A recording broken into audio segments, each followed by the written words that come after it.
जब नमरूद ने कहा मैं आसमान के खुदा से जंग करूंगा, तो अल्लाह ने एक लंगड़े मच्छर से उसे कैसे तबाह किया, आइए जानते हैं। ये उस वक्त की बात है जब हजरत इब्राहीम अलैहिस्सलाम ने फिलिस्तीन की तरफ हिजरत की, लेकिन अभी भी नमरूद की सरकशी कम न हुई।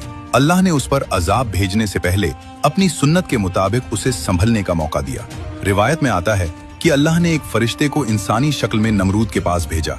फरिश्ते ने कहा, ईमान ले आ, अल्लाह तेरी बादशाहत कायम रखेगा। लेकिन नमरूद ने तकब्बुर से कहा, मेरे सिवा कोई और रब है ही नहीं।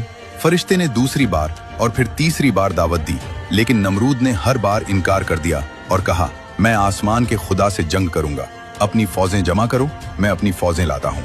नमरूद अपनी पूरी लश्कर लेकर मैदान में जमा हो गया ताकि नऊज़ु बिल्लाह अल्लाह से लड़ सके।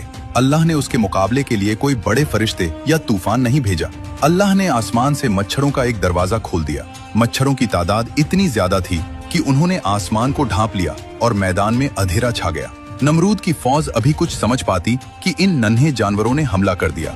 ये मच्छर आम नहीं थे, ये अल्लाह का अजाब थे।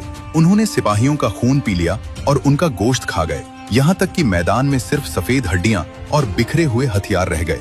नमरूद अपनी फौज को तबाह होते देखता रहा।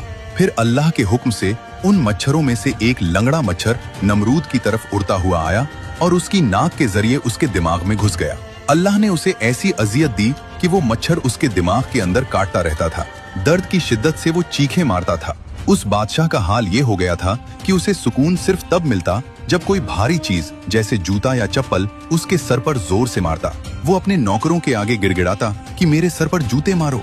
जो शख्स खुद को खुदा कहता था, आखिरकार जिल्लत और दर्द की इंतहा में तड़प तड़प कर मर गया। बेशक अल्लाह सबसे बड़ा है और तकब्बुर का अंजाम हमेशा जिल्लत होता है।